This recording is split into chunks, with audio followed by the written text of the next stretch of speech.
आपण बनवणार आहोत वाटाणा आणि बटाट्याची मिक्स भाजी मराठवाडा स्टाईलने। त्यासाठी मी 5 ते 6 घंटे आधी वाटाणे छान असे भिजवून घेतलेले आहे। भिजवलेले वाटाणे आपल्याला 5-6 घंट्याच्या नंतर एका कुकरमध्ये घ्यायचे आहे। कुकरमध्ये मी टाकून त्यात 2 ग्लास पाणी टाकलेलं आहे आणि एक बटाटा त्यामध्ये टाकलेला आहे। त्यासोबतच मी मीठ पण टाकणार आहे। मीठ वाटाण्याला छान लागतं आणि त्याची चवही चांगली लागते। त्यानंतर कुकरच्या 3 ते 4 शिट्ट्या होऊ दिलेल्या आहे, जेणेकरून वाटाणे आणि बटाटा दोन्ही छान प्रकारे शिजेल। तोपर्यंत कुकर होते, आपण वाटण बनवून घेऊ। त्यासाठी एक मोठा कांदा आणि एक खोबऱ्याची वाटी मी घेतलेली आहे। कांदा छान कट करून आपल्याला सोनेरीचा रंग येईपर्यंत भाजून घ्यायचा आहे। त्यामध्ये थोडंसं मी तेल पण घालणार आहे, जेणेकरून कांदा एकतर सॉफ्ट परतला जाईल आणि मिक्सरमधून निघतानाही तो लवकर निघला जाईल। त्याच प्रकारे मी खोबऱ्याचे उभे काप चिरून घेणार आहे। तेही आपल्याला छान लालसर असे भाजून घ्यायचे आहे, खमंग भाजून घ्यायचं आहे खोबरं। त्यामुळे भाजीला वाटण्याला टेस्ट छान लागेल। खोबरं छानसं भाजल्याच्या नंतर असं ब्राऊन कलर झाला पाहिजे खोबऱ्याचा। आपल्याला एका मिक्सरमध्ये थंड झाल्यावर खोबरं छान बारीक असं वाटून घ्यायचं आहे।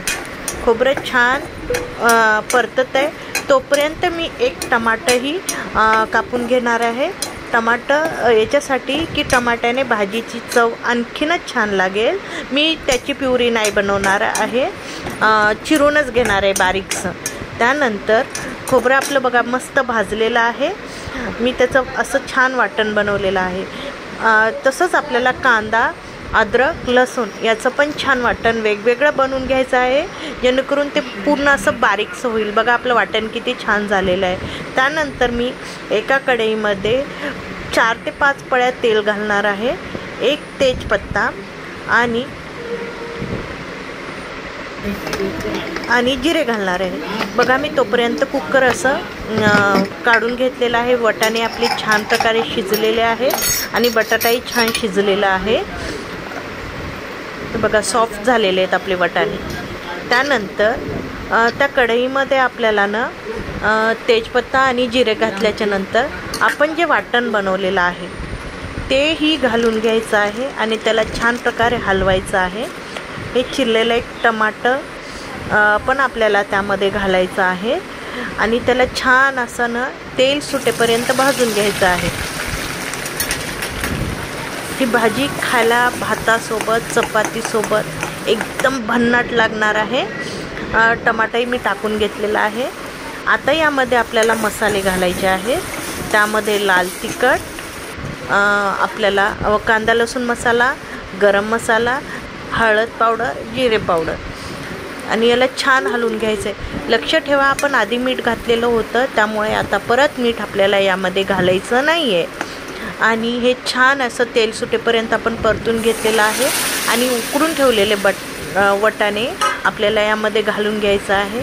आणि जो बटाटा एक होता तो मी हाताने असा क्रश करून त्यामध्ये घालणार आहे। चिरून नाही घ्यायचा, थोडंसं असं फोडून घ्यायचा। एक तर तो भाजी पण दाटसर होते। मला ही भाजी थोडी पतली पाहिजे आहे, कारण मी भातासोबत आणि चपातीसोबत, भातासोबत याचा रस्सा अतिशय छान लागतो। ही झणझणीत भाजी तुम्ही नक्की ट्राय करा आणि खायला एकदम छान लागेल। तुम्हाला कशी वाटली ही रेसिपी मला कमेंटमध्ये नक्की सांगा। भेटूया अशा छानशा व्हिडिओमध्ये। तोपर्यंत बाय सगळ्यांना।